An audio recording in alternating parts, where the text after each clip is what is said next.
Hello, welcome to a Digital Ship webinar. This is the first webinar about vessel performance monitoring projects of this autumn. And I'm your host, Vaida from Digital Ship, together with the founding editor of Digital Ship, Carl Jeffries, when we're here about every Thursday bringing you interesting speakers, experts from shipping industry, and talking about some important topics. Even though we see there are many of you, the webinar will consist of 3 10-minute presentations from each speaker. But the interesting part, of course, is the questions from you, from the audience. So please don't be shy. There is a Q&A button at the bottom of the screen. You can type your questions anytime, and at the end of the presentations, we'll present them to our speakers to hear what they think about it. So without further ado, I pass the word to Carl Jeffries, and we get started. Well, thank you, Vida. So my name's Carl Jeffrey from Digital Ship. So the theme we're going to look at today, we thought taking vessel performance further, because we've seen a lot of presentations about vessel performance over the years where people talk, we're making this better, we're making this better. But I thought all of the speakers we have today are doing something a little bit extra. So we're going to start with Risto from Neste Corporation in Finland. So that's a Finnish oil shipper. So they're involved with shipping as a commercial operator, and they're going to talk about how they're improving vessel optimization within the structure of their organization. So I think you'll see a sort of model of how the organization works and how the software can fit in within that, which is something we very rarely see, how to fit software much better within an organization. Then we're going to have Matthew Corey, who's the Senior Product Manager of Shipping Experiences with DTN. So DTN is known for weather routing, but we're going to talk about the modeling, making a much more accurate model of the weather with more granular data, and then having that tied together with a model of the ship performance, so you can make a much better prediction of what the ship performance is going to be and how the weather is going to affect that, and try out different routes. Then thirdly, we've got Bhushan Taskar, who's a researcher at the Technical University of Denmark. So we're doing going much further than we've seen before, making a model of ships, in particular how the different factors that help us understand affect the ship performance and the engine performance, and the different factors and how they all connect together. So I think so modeling that the real world is a complicated place. We have complicated organizations, complicated weather, complicated ships, complicated routes, and models are what help us understand that better and help us align the digital technology with it. So I think that's what I think the theme is going to be. So I'd like to welcome Risto, who's the Shipping Performance Manager with Neste Corporation, to give the opening talk. Thank you. Thank you very much. I try to share my screen. Yes. Can you see my slides now? Yes, we do. Go on, please. Great. So my name is Risto, and I'm from Neste, as mentioned. So been working with ship performance related matters already for more than 10 years in different roles in different companies, but currently in Neste, which is energy company. Mostly refining oil nowadays. We are transforming to renewable business. So biggest part of our EBIT nowadays is coming from renewable fuels. So quite big transformation happening. And that also starts to reflect to the shipping arm of the, and I was thinking about what is the motivation, why do we want to monitor and optimize the ship? Big reasons. One is clearly the cost, which we want to also be optimized, and the second part is the environmental factor. So definitely for a company in a renewable business, it's also very big reasoning for optimizing the use of the fleet to reduce the environmental impact of the shipping part.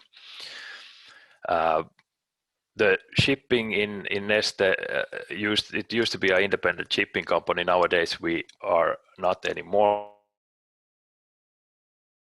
We are utilized from 15 to 20 product tanker and a couple crude tankers fleet of chartered vessels, long-term chartered vessels, and on top of that we have about 1,000 plus spot voyages, most of them with voyage charter, some with what we call trip time charter, meaning that we with time charter terms for individual voyage charter vessels. We are about 150 people, very global presence. We have our refineries main refineries in Porvoo here, close to Helsinki, Finland, Rotterdam, Singapore. Besides of that, we have increasing number of terminals all around the world, and the number is increasing for mainly for gathering the raw materials for making the renewable fuels. So the main sources are nowadays used cooking oil, animal fat, vegetable residues. So a lot of changes in that sense happening. And I'm maybe mostly talking about our Baltic and North Sea traffic today, and some characteristics that are kind of guiding our solutions here. We have very short sea voyages, meaning that vessels are spending about 40% of the time in port.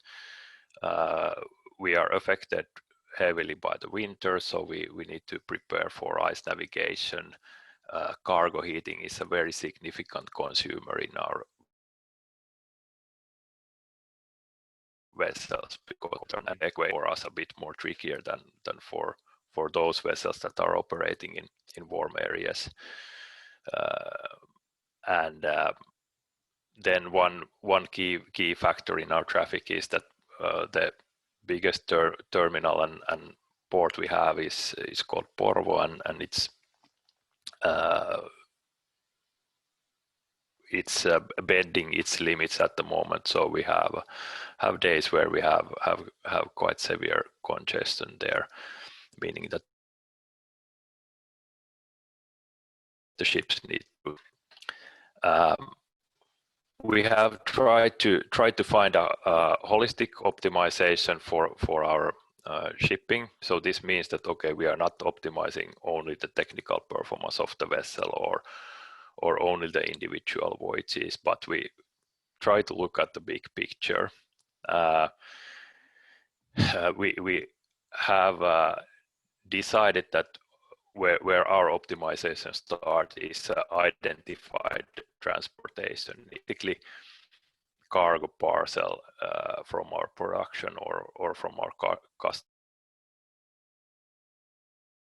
are and this much to this place, and basically our shipping part starts from that specific point. So we are not optimizing, for example, together with production directly, but based on these cargo parcels. So what we have identified that the biggest potential is actually in the logistic planning, and this means that the rotation of the vessels, when to call and when to carry these cargo parcels is the biggest question we need to solve in an efficient way, so that we first of all can compare different alternatives, how sensitive those are for different kind of disturbances like delays and such, and moreover we wish that we can we can run in the future also some optimization algorithms too with that, giving us good answers that how we should actually organize the traffic here. If we talk about the port operation, there the main themes at the moment are, first of all, we want to get better understanding on how much time we need to reserve for the port call in any given port. So we want to be able to predict how much time the vessel will spend on discharge or loading operation and can continue the voyage, so that we get the big picture.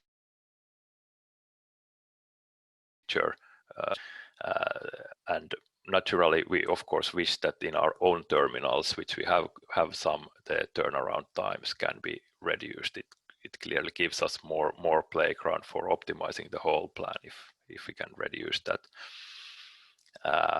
We have been trialing recently just-in-time arrivals, and seems it's working quite nicely. So it means that rather than asking the vessels to arrive as early as possible, waiting in the anchor, we try to pass the information, its availability as early as possible, so that the vessels can adjust the speeds matching that time on arrival. Then on ship operation, that we consider as a kind of a tactical level optimization. That's the part where we can react to some changes and make some reactive changes to the execution of the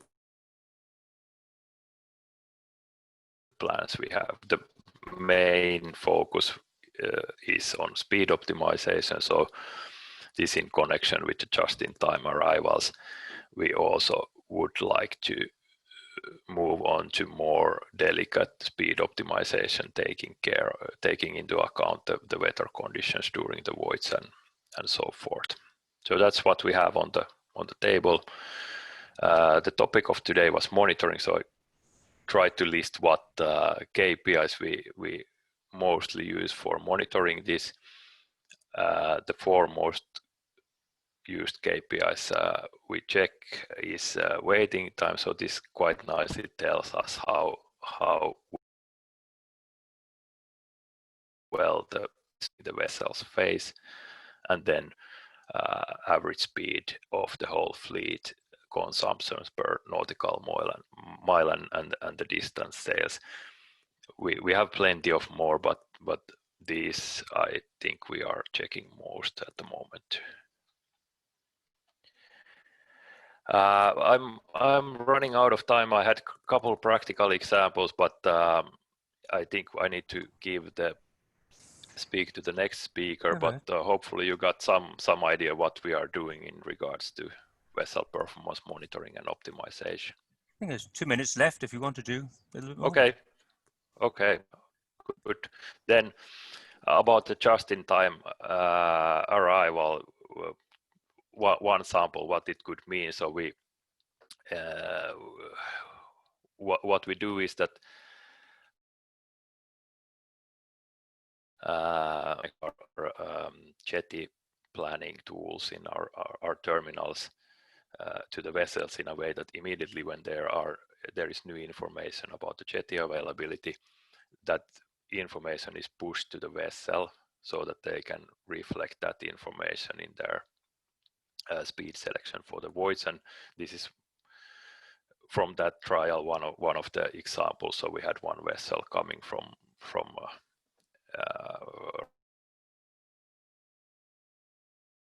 Rotterdam, if I remember, passed this information early enough, and vessel was able to drop 2 knots speed compared to initially planned sailing speed to meet the arrival time, and one single voyage we saved 30 tons of fuel. Just one voyage, of course, but just to give you an idea how much this could mean.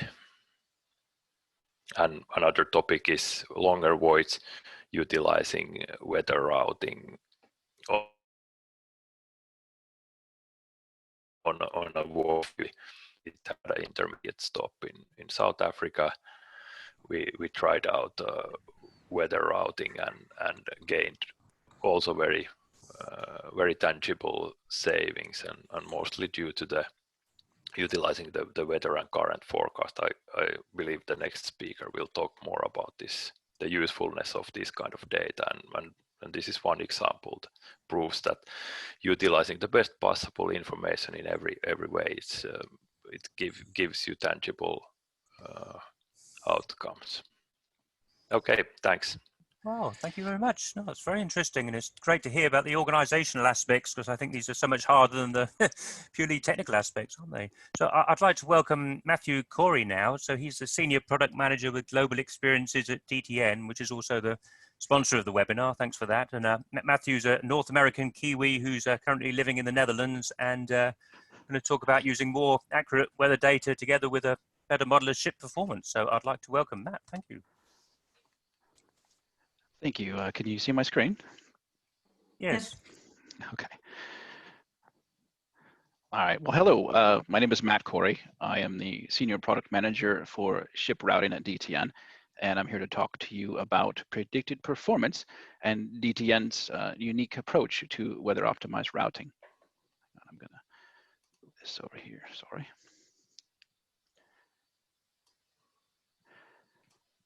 All right, first off, I'd like to set the scene a bit. Weather data is critical for performance calculations. In fact, it's been shown that 80% of all performance calculations have some sort of influence from the weather. Vessel performance calculations will continue to get better, especially with the digitalization of the shipping industry. IoT integration, improved vessel connections, digital twin technologies, all of these will contribute to this increase in accuracy. And DTN's approach is to embrace and integrate this performance revolution and smartly apply it forward in space and time, which creates predicted performance. So my objective here is within 10 minutes to talk about how does weather play a role in predicted performance, and what should you look for in a routing algorithm to ensure you are maximizing the benefits of weather optimized routing.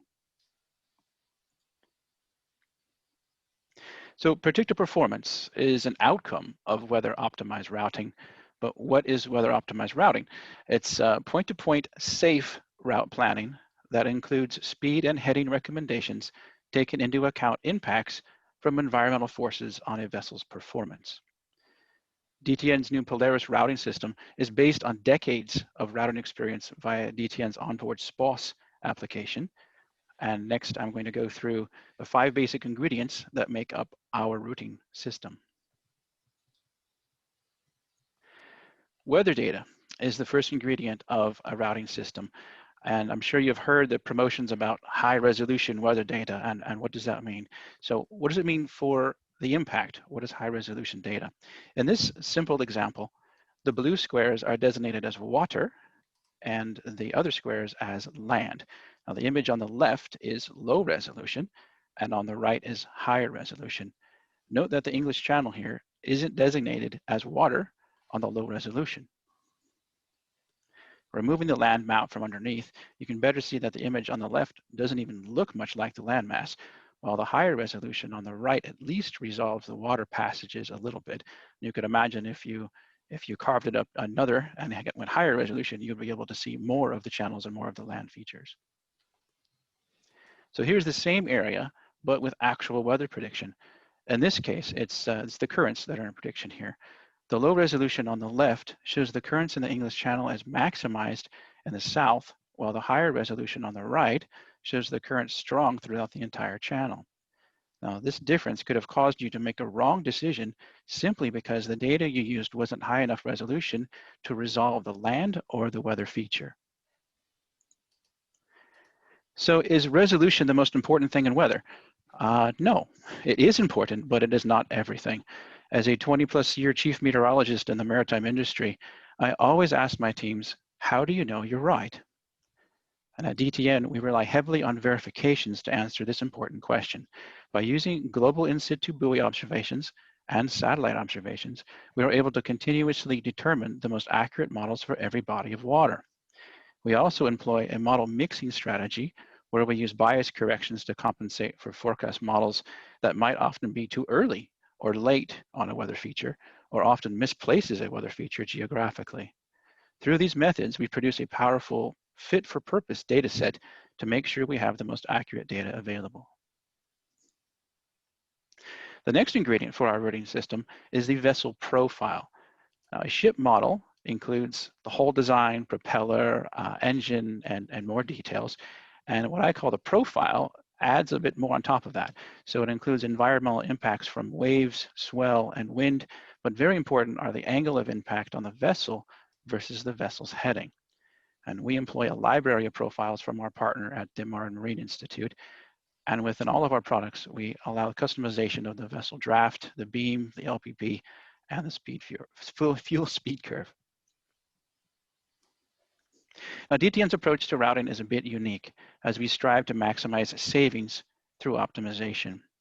A traditional approach is to create a route using a template of fixed waypoints. In this approach, limited optimization occurs because you can only optimize between each waypoint, and you can be forced into unfavorable angles to the weather simply to go to the next waypoint. So our approach is to eliminate the waypoints, which allows our algorithm maximum freedom to optimize the route and maximize the vessel's performance around any predicted weather. And this is the gist of predicted performance. The next ingredient in our routing system is the route network. The network is constantly updated against the latest DNCs and checked by a team of mariners. The network ensures safe navigation in the inshore and hazardous waters while granting the freedom for optimization in the open waters. I call it the weather optimized route network because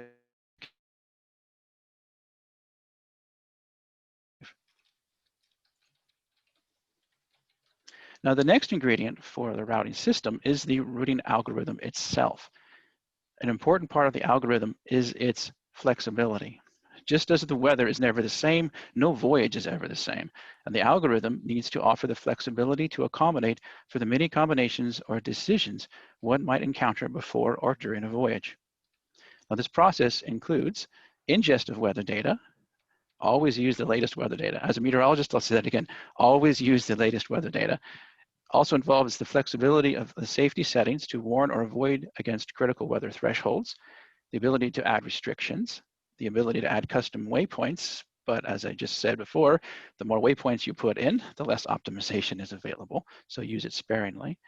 The vessel profile selection, and the powerful flexibility comes in the various types of routes that we offer. We offer a fixed speed, which is basically a charter party, flexible variable speed, where the algorithm advises within a speed range what's the best speed is going to be, and then fixed ETA, which has the ability to speed up or slow down to maximize the efficiency, but still get you there on time. And of course, each of these can be optimized by speed, fuel, or cost.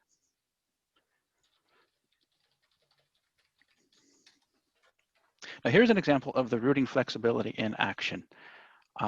This was a random day in May for a handy-sized boat carrier from Tokyo to Seattle. And all three of these route options are from the same start and end locations and are the exact same time periods. Now starting with the bottom here, which is route option 1, this is a fixed speed and optimized on cost. Note that the CO2 estimate is 917 metric tons. Now route option 2, which is the black route, used our flexible speed and optimized on cost. And by just allowing the algorithm to choose the speed within the speed range, note it actually dropped the amount of fuel used, and the CO2 was 864 metric tons. And route option 3, the green route, was based on a fixed ETA and optimized for fuel, and it goes up into the Aleutians and crosses through some very heavy weather. However, because the algorithm had the freedom to speed up and slow down, it avoided the heavy weather, took the shorter route, and returned the lowest CO2 used at 852 metric tons. However, note something about this is that it actually had a higher fuel cost by going up there, and that was because it spent more time in the ecozone.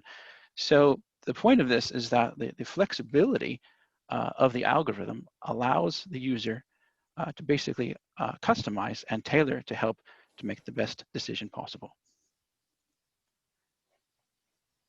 Moving things around here, sorry. And last but not least, is the ingredient for our routing system is our master mariner. I believe it takes master mariners to build a product for master mariners or for mariners. And our mariners provide our consulting service that fills in that gray area to help with difficult route decisions. However, I use our mariners in our product development with fresh ideas and innovations. I also leverage our mariner brain trust for what I call a circle of constant improvement. This enables us to continuously improve the route network and the routing algorithm for unparalleled accuracy.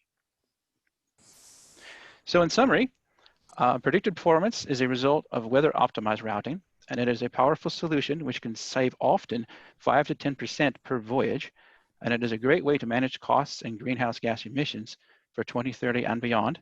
And at DTN, we offer best in world routing options with innovative and flexible delivery. And that's my 10 minutes. Thank you for listening, and I look forward to any questions.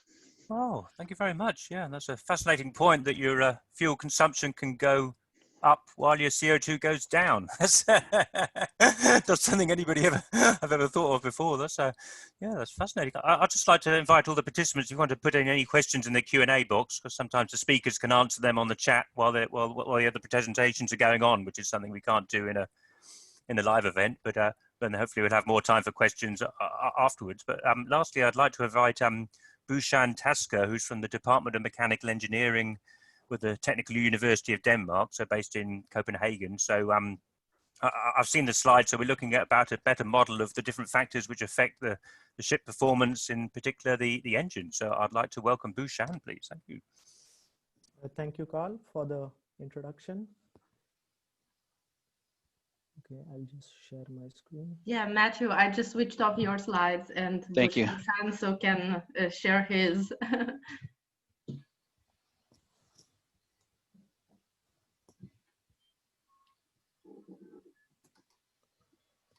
Can you see my slides now?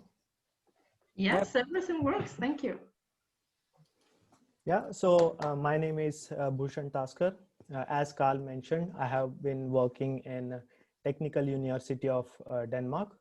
I have been developing this ship simulation workbench for around past 3 years. So in next 10 minutes, I'll tell you about what is this digital twin that we have developed, what it can do, and what are possibilities, usage possibilities. I will also introduce you to some of the research that we have done using this digital twin. And then some most important points, what one should be careful about while using something like digital twin, especially for decision-making purposes. So let me start with a brief background of why we felt that it is necessary to build some tool like this. So when we talk about ship design or naval architecture, we generally think of resistance, propulsion, engine, and weather condition as different things. But when it comes to actual ship sailing in a real world, in actual weather condition, all these factors are going to affect together. And there is more to it because these things are not separate, they are interdependent. Resistance, propulsion, engine, everything affects everything else. So if you look at what are the dependencies in between these factors, it looks something like this. Now this is looks too complicated, right? Looks like everything is dependent on everything else. But let me simplify this for you. Suppose we have a ship sailing at a certain speed in a certain wind, waves, and current. That will lead to some calm water resistance, added resistance, wind resistance, etc., summing up to a total resistance. And if you have thrust reduction, we can calculate how much thrust is required in order to keep the ship sailing at that certain speed. And knowing more about your propeller open water curves, one can easily compute what should be your propeller RPM. And from there on, one can calculate torque and delivered power. And once you know what is going to be your ship speed at different points along the route, you can easily calculate voyage time. And using voyage time and delivered power, we can get fuel consumption. Further, we can play around with voyage time and fuel consumption to kind of get some more detailed analysis of our economy and transport work, etc. So right now, what you are looking at is basically the skeleton of our digital twin, that is ship simulation workbench. These are the processes that we have modeled inside our digital twin. So all these factors are being taken care of. Now, instead of giving you more technical details, let me just show you one example of how it works. So let's suppose we have a ship sailing from Los Angeles to Osaka in average weather of January, when it is quite harsh weather. Then when I simulate the ship, you can see that the ship is going through many different weather conditions along the route. So when I simulate this using ship simulation workbench, I get all the performance along the route, like what is total resistance, ship speed, power, propeller speed, all these performance variables. And then workbench calculates voyage related details, like what was the total distance, total time, and fuel consumption. And here you can see that as ship goes through more red part, which is harsh weather conditions, you can see increase in resistance, power, as well as propeller speed. But one thing here is the ship speed is constant, and that might not be the case always. And that is happening because here I'm not using the engine model. So now let's see what happens when I switch on the engine model.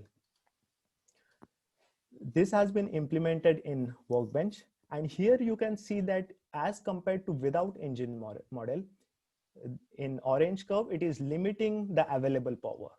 It is not going beyond what is available, and that is causing reduced ship speed. So that's why in these two instances, you can see that ship speed is going down because power is limited. So what engine model does is it keeps your power and RPM within the engine limits.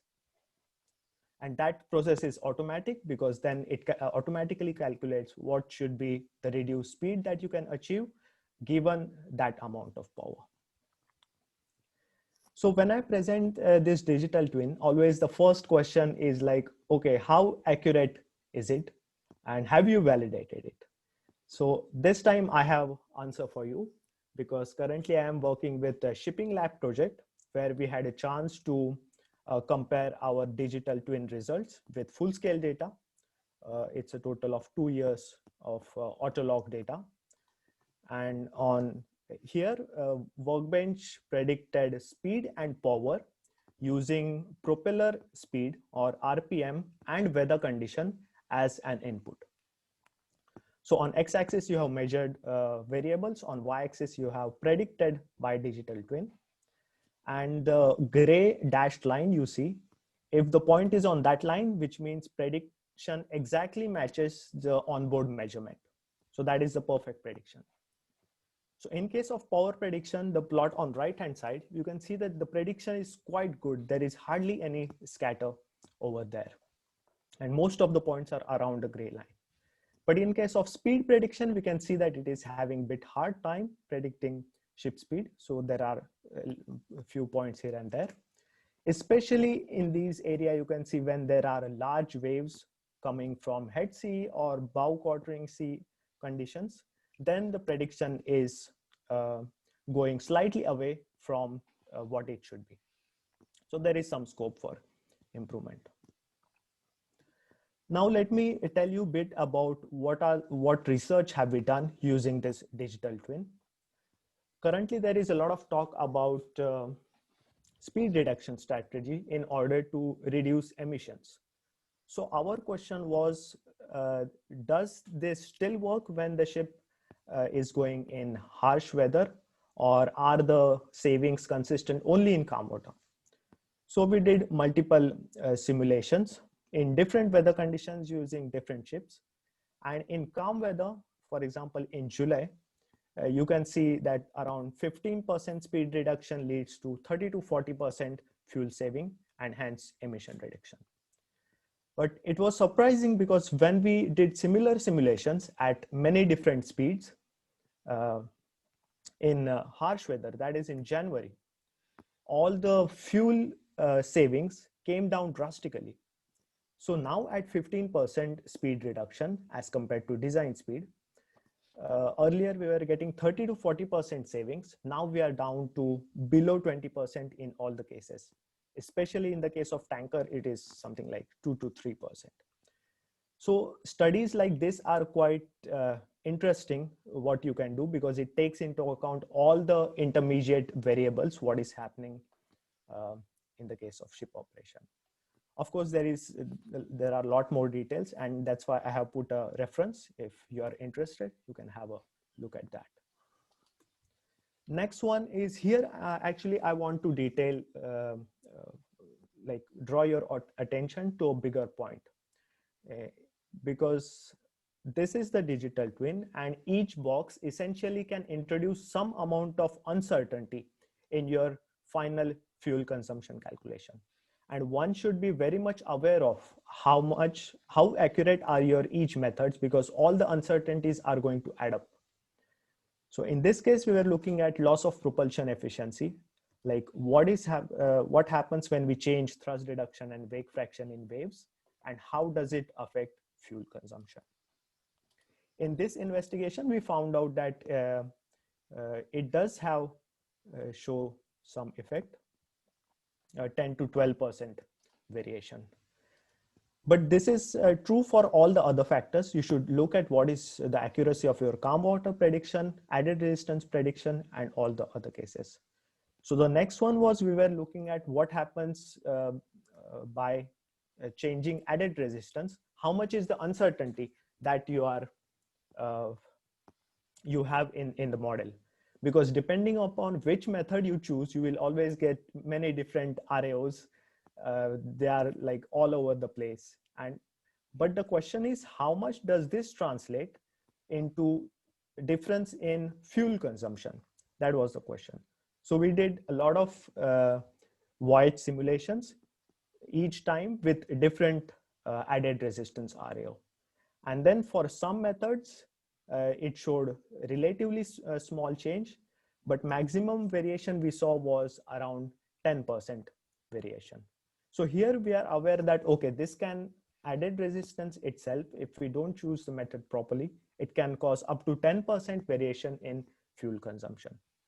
So while making the decision, I think it's very important that we know the one number we get for fuel consumption, if it is within 1%, 5%, or 15%, because that's going to be very important. Again, for more details, I have given a reference. And now I have one last slide there, and that is the most interesting part, I think, because here is our web interface for ship simulation workbench, and it will be available to everyone very soon. Here at a university, we believe that research should not be confined only to universities. What we do here should be available to everyone, also the industry. And that's why we have developed this tool, and we are making it available to everyone so that we can share our latest development here at the university and everyone can make use of it. So that's it for now. Thank you so much. Well, thank you. That's fascinating. Yeah, so improving all these models all the time, I think. Sounds great.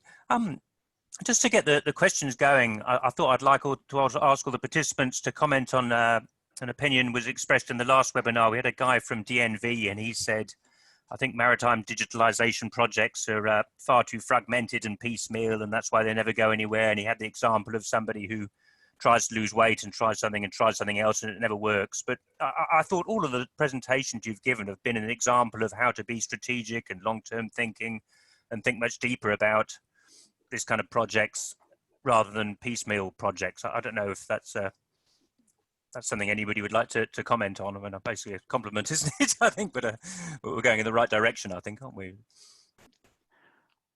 I'll say that I agree that it seems fragmented, and if we can get a concerted effort to get all this data into a single area, so that collectively we can improve that would be an industry changer, right? Get everybody's data in, make good decisions, and it can be applied to help emissions, to help optimize many advantages of getting all the data in one area.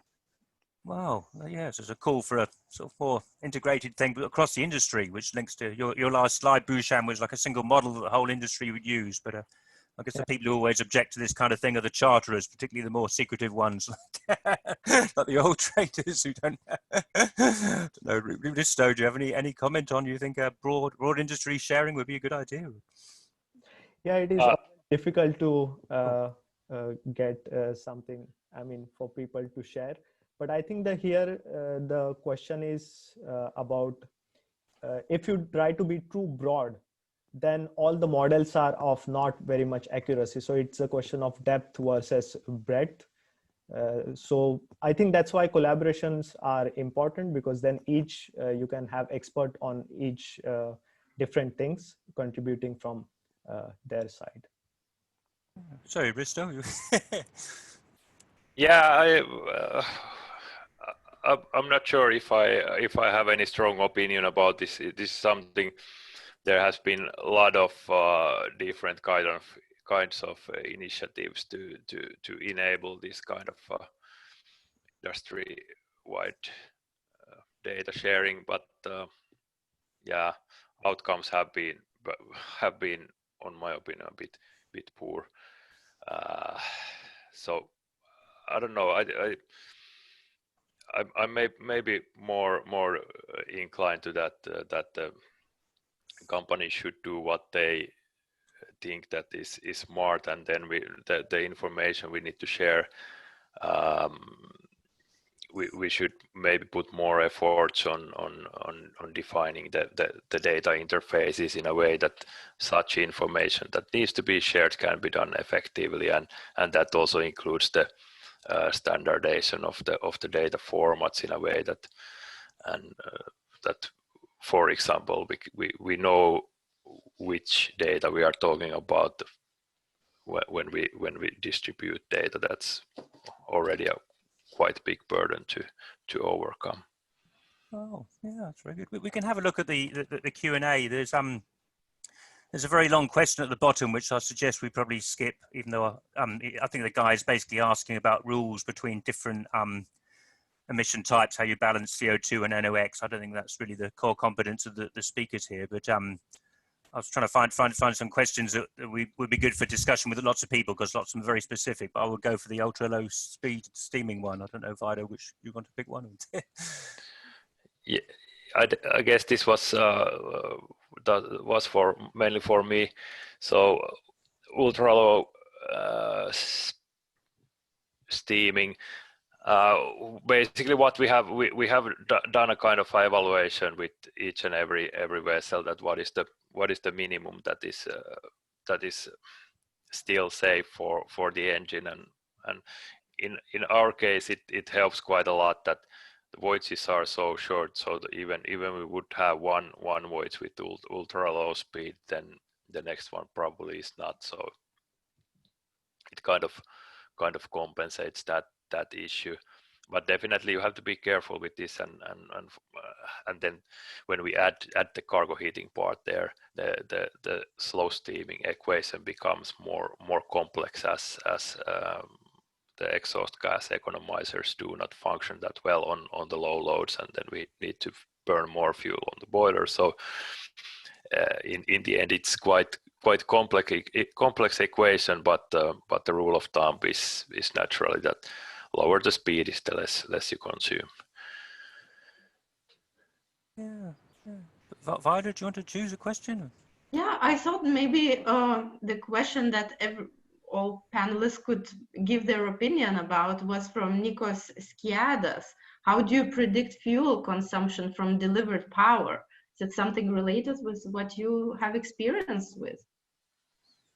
I think that question is for me from one of my slides. It is basically, once you know the delivered power and how much time and SFOC of engine, that's how you basically get to fuel consumption. So it's building a model then, isn't it? Yeah. Yeah. Also, there is a question for Matthew from Johan Marzi that he didn't answer yet. So would you be able to determine uncertainty for ETY of a wind vessel using minimum fuel for a given journey? Could a logistics system deal with it? Wind-assisted vessels, well. Yeah, well, it's a question for both Matthew and Risto, I guess. I could say that you know, wind-assisted vessel is great, right? We've done some experiments with some of these in the past, and with some success. So the answer would be, to determine the uncertainty of the ETY of a wind-assisted vessel. Yes, if we knew, again, it's been down to vessel profiles, which we've been talking about. If we knew, you know, how much it can go for a distance of time, then you know what kind of weather and predictions that you would have. It's certainly possible to do that. Yes. I can see a couple of questions for me which have kind of a similar theme. Someone are asking if I am doing a CFD simulations and what kind of geometry I have in my workbench. So just to clarify, we are using only principal particulars, trying to keep everything simple. So you can use empirical methods, but if someone has experimental measurements for resistance and propulsion or even CFD, then those results can be included or they can used as a user input, and then they will be used for void simulation. So I'm not using any 3D models or complicated calculations here. Thank you, Bhushan. I see that Prasad Patil is asking to elaborate on optimum waypoints, how to select them. That's for Matthew, I think. Is Yeah. it? Optimum waypoints. I might need to know a little more about what you mean by optimum waypoints. As we are looking at, sometimes you need waypoints just to have them, right? In order to create your route. But as we've shown, the more waypoints you put in, the less optimum you can create. So every time you put in a waypoint, you're actually making it more difficult for the algorithm to save you money. So, but of course, you do have to put in waypoints sometimes in order to say, I need to go here, I need to go here, I need to go here. So the idea here is to minimize the use of the waypoints in order to maximize how the algorithm can work. Yeah, I've got a question for Risto, actually. I mean, I think what you're tackling is the hardest part of this, because everything you talked about was all organizational issues. I think going back the last 20 years, people always said technology is about people, process, technology, and the people and the process are the hardest part. And then they go on and talk about the technology. And your talk was almost entirely about people and process. So I suppose that's a great achievement, really, in that you've, I've never even seen a presentation like that before that talked about the organization in so much depth and how, is it really hard to do? Is that why people haven't done it so much, do you think? I have no answer why it has not been done, and I had the luxury that this work was already started when I joined the current company. But yeah, I think this kind of approach it's more coming from the software industry than from the shipping industry. If you think about the software industry, it's very, very common for a modern software company to start to define the problem by going through the roles and persons working around the issue and going through the whole path, that how do you make the effect on what you want to achieve, and how you guide the users to support that. And so it was more like a software development kind of approach we have been starting with than a traditional shipping company organizational evaluation. So yeah, definitely I find it very, very powerful, and especially if you can involve the people around these processes, and because yeah, we can buy as many tools as we can, but if we don't get people on board, it's completely waste of money. Unfortunately, I've seen that in the past many times, that we believe that we solve the issue with the tool, but it's not like that. It's how you use the tool rather than the tool itself that helps. Yeah, how you use the tool, not the tool itself. But Bhushan, I can see there's 3 technical questions for you, but I don't know if any Matthew have any comment on the organisational aspects, because it seems to be the most always the biggest challenge, isn't it? And I suppose you're looking at it very broadly, and you're coming up with compelling answers at the end of it, which always does well at the sort of boardroom level. I don't know if there's any how you handle the organisational aspects. Do you think so?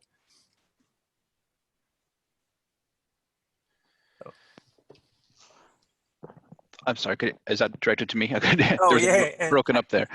How you handle the organisational aspects of getting people to use the technology. I mean, you showed a compelling value case with the this is your CO2 benefit, which I guess is the sort of thing that board directors can pay attention to and understand.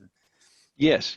Our routing algorithm, as we said, with the new Polaris algorithm that we're using the guts of SPOS, which has been on vessels for many years, but using it in more of a way of an integrated solution. So using it in terms of how different organizations could perhaps take advantage of this. You know, for example, slow steaming is a good way as an alternative for what we have. Other way, you know, rigid virtual arrival, other items to get an estimated ETA, you know, using the routing algorithm, which is whether optimized routing will give you a much more accurate estimate for your ETA, which has, you know, down effects on everybody who needs to have that reliable ETA. So it's not just about a single vessel and how does it route and what's your best route and how you're going to save money. There's different ways to use it at all different levels of organizations. Yeah, does that, I get the question from Jukka Matanen asking about the accuracy of your model and how well you can get the ATA accurately right. I don't know if you want to answer that one, do you, or maybe type it in. Or... Yes, how do you determine the accuracy? How accurate are we? And if you notice that, you know, how much money can you save? We have a 5 to 10%, right? And it's a pretty wide range, and that's because the weather is always changing, right? And you know, how many times are you looking at? You know, is it going to rain tomorrow? You know, I used to say, you know, anything over 5 days, you might as well take a dartboard and throw it at thing. But weather modeling has come a long ways in the last, you know, decade of how it can work and be more accurate. Always doing those verifications are important, but still Mother Nature has the upper hand, right? So that's why it's very much 5 to 10%. There's so many variables in a route, you know, between where you go, where the weather is, how accurate the weather. So there's a wide range of accuracy in there, but almost every instance, you're saving money. Oh, and Bhushan, so you've got a question about the also the accuracy of your results and how do you estimate wave resistance? Maybe the wave resistance question is a longer answer than we have time for, but I don't know if you want to have a go at that one. You wave resistance one. Okay, I will talk about this accuracy thing. Yes, I mean, if you are using empirical methods, Holtrop, Guldhammer, or Hollenbach, there is a possibility to choose. So yes, you will get accuracy that is given by these methods. But as I mentioned, if you want higher accuracy, user can choose their own methods to come up with resistance calculations or even experiments. And that's the way to get a higher overall accuracy for these simulations. Oh. Matthew, you've got a question come up from Dimitrios Gilgiosis. So he's talking about the CO2 going up while the fuel consumption went down. I think you said it was about different fuel types or something. I think you... Yeah. I'm sorry if that confused. It's good to clarify that. The point of the slide was about flexibility in the algorithm, right? And I can bring it back. I won't bring it back up. The idea here is that we did an optimization based on fuel consumption. So the optimization looks at, I want to use as minimal fuel as possible to do it across that route. And it did not take into account eco zones. So we also have the cost associated in our algorithm. So you know what your fuel cost is inside of ECA, outside of ECA. So in this one, since we didn't do a cost optimization, it was only on fuel, the algorithm said, this is how much fuel I'm going to save you, and therefore your CO2 was down, but your cost actually went up because you actually went into the eco zone. Now, maybe in your assessment, you're using a scrubber, maybe you have better fuel costs in the areas, and you know, there's other situations that you could have that you would input into the algorithm that makes that perfectly valid, that you wouldn't see the higher cost, or you can compare that higher cost to another route. The point is the flexibility of the algorithm enables you to do those settings to optimize your voyage for your use case. Yeah, this is incredibly tough. Well, I suppose decisions are much easier when you have simple metrics. When you have complicated goals all happening at once, it gets much more difficult, doesn't it? That links to that question we didn't answer about how you balance the NOx against the CO2s. And I don't know, maybe that's one for Risto, is it? I suppose your company policy is setting what your goals are. I guess that's sort of happening ahead of you, isn't it? I suppose, and you're just delivering against the goals that people have set. But how would your company balance? Yeah. Definitely, we set the goals, and even inside our development, we try to think about what kind of effect we really want to achieve, and try to set the methodologies for measuring if we can reach those before we even start. It's not always easy, and it in practice it doesn't always happen, but at least we try. So it's very goal-oriented way of working. The pitfall there is naturally that you get what you measure, and that makes the selection of the KPIs you follow up very sensitive, that you really measure the right thing. It's same as with if you talk about ship fuel consumption, we can give immediately 3 or 4 numbers that are against each other in an optimization point of view. If we talk about the total consumption for a voyage, consumption per day, consumption per nautical mile, per ton mile, per hour, and each of these are affected by different factors when we have a broader view, and definitely we have to be careful on selecting the correct ones in order to gain the effect we really want. Oh, well, thank you. Well, that's fantastic. I guess we can finish there and trying to finish on the hour. Bhushan, you had one question you didn't answer. I guess we'll try and connect you with Martin by email to send you about your wave resistance models. But I'd like to go back to Vida for some closing words. Thank you. Yeah, thank you very much. I'm impressed by the live discussion that we just had. I hope nobody minds that we took a bit more time to answer those questions. And I want to invite you, everybody, to visit our website, webinars.thedigitalship.com, and check what other content is upcoming next week and upcoming months. Thank you, DTN and Matthew, personally for sponsoring this webinar. And yeah, thank you very much. We'll see you in our next webinars. Take care. Yeah. Thank you. Thank you. Bye. Bye. Bye.